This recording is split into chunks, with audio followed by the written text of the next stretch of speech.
So here we are, Nick, day one with the Mohans. How was it for you today? Day one with Mohans was really interesting. I mean, folks can hear the Indian Ocean in the background, restaurant behind us there. It was, a really pretty condensed, kind of intense blend of yoga knowledge. But I think the one thing I would say is that both Mohanji and Indra, the wife of Mohan, were very keen to make it clear it's about practice, not about information. That's my big thing, really.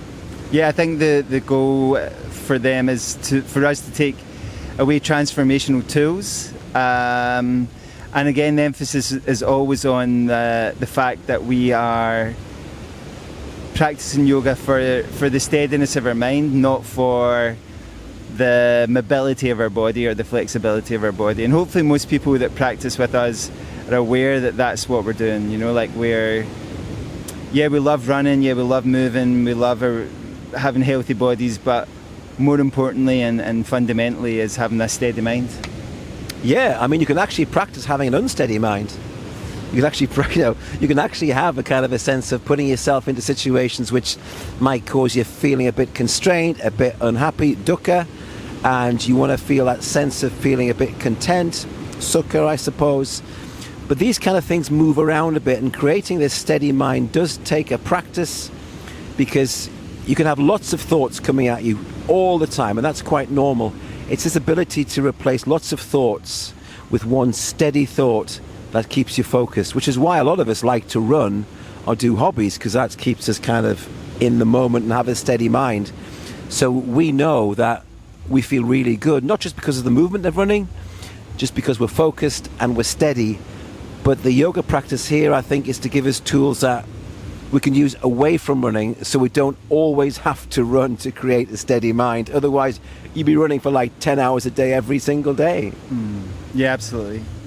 Yeah, I think that for a lot of us, we run or we cycle or we swim or we do something that's physical to let go of the other thoughts that we maybe have arising continually. And what Mohanji was again emphasising today, and I've heard a lot of this before, is that we need to connect to the, and when we practice with Indra, this was the key, that we need to connect to the inner sun, they were calling it, or inner stillness or inner quietness, or there's something inside you that's more solid and quiet and still than anything we can reach for outside of ourselves. Yeah, and I think that my final takeaway really is, don't get too worked up on the Sanskrit.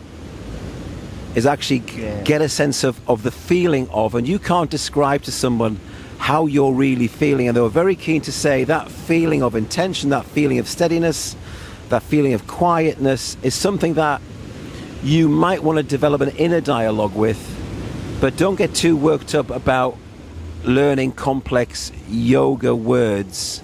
They were very keen on saying using your mother tongue is what Mohanji said, and getting these mantras, these sayings internalized into to promote that feeling of steadiness and calmness, and that development of inner strength is what we're here for. Really, I think that was my kind of overarching big takeaway for the day one, only day one, right? Wow.